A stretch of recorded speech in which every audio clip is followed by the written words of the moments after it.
করে আইতে পারলে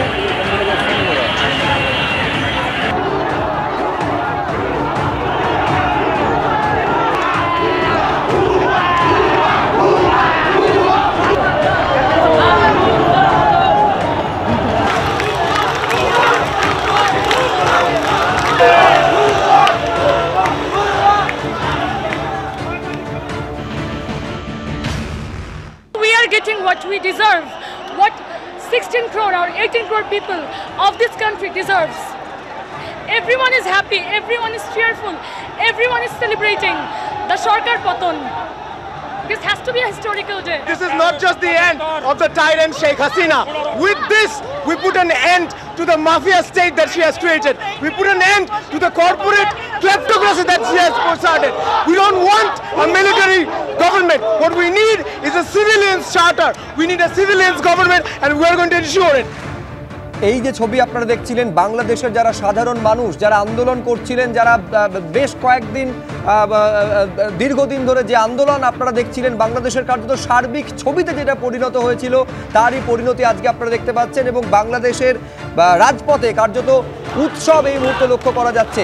আমি শুরুতে আপনাদের দেখাতে চাইছি এই যে ছবি, কার্যত বাংলাদেশের যে কয়েক কোটি জনগণ এই মুহূর্তে রাজপথে তারা এসেছেন।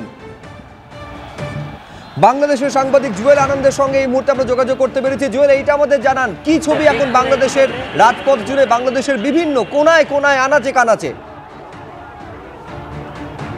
আপনাকে জানিয়ে রাখছি, কিছুক্ষণ আগে বাংলাদেশের বিশেষ করে আমাদের ঢাকায় একটি মুষলধারা বৃষ্টি হলো, কিন্তু এই বৃষ্টি উপেক্ষা করে বৃষ্টির মধ্যেই কিন্তু আনন্দ উল্লাস হচ্ছে এবং বিভিন্ন ফুল, বিশেষ করে গাঁদা ফুলগুলো এগুলো ছুঁড়ে মারছে, সবাই আনন্দ উল্লাস করছে।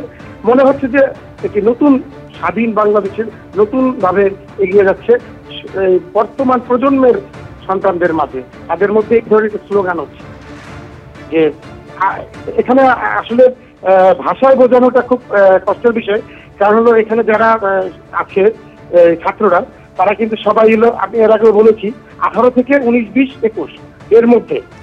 এই বাচ্চারা তো আসলে গণতন্ত্র বলতে তারা এখনো বোঝে না গণতন্ত্র কি। এখন তারা আজকে যে বিজয় হয়েছে এটাকেই তারা গণতন্ত্র মনে করছে এবং যেহেতু সেনাবাহিনীর দায়িত্ব বুঝে নিয়েছে এই কারণে তারা আনন্দ উল্লাস করছে। তারা এটি যা চাচ্ছিলেন যে এক দফা ছিল তাদের প্রধানমন্ত্রী পদত্যাগ, সেটা হয়েছে। এখন তাদের দাবি হলো সেনাবাহিনী ক্ষমতায় যাবে এবং ঠিক তাই হলো। এবং সেনা প্রধান যখন ক্ষমতার দায়িত্ব নিলেন, আপনাকে এর আগেও জানিয়েছি আপনাদেরকে চ্যানেলে, যে তারা অন্তর্বর্তীকালীন যে সরকার গঠন করছে এই গঠন করা প্রক্রিয়াকে সবাই সহযোগিতা এবং অনুপ্রেরণা উৎসাহ দেওয়ার যে নীতি, যে স্লোগান, এটাই এখন হচ্ছে এই শাহবাগের এই চত্বরে, যেখানে লক্ষ লক্ষ কোটি, আপনি বলেছেন কিন্তু কোটি মানুষ বলা আসলে আমার মনে হয় যে ঢাকার কোনো মানুষ এখন আর বাচ্চায় নেই, সবাই বেরিয়ে গেছে, সবাই রাজপথে বেরিয়ে গেছে এবং বিশেষ করে এই প্রজন্মের ছেলেপেলেরা কেউ ঘরে এখন বসে নেই।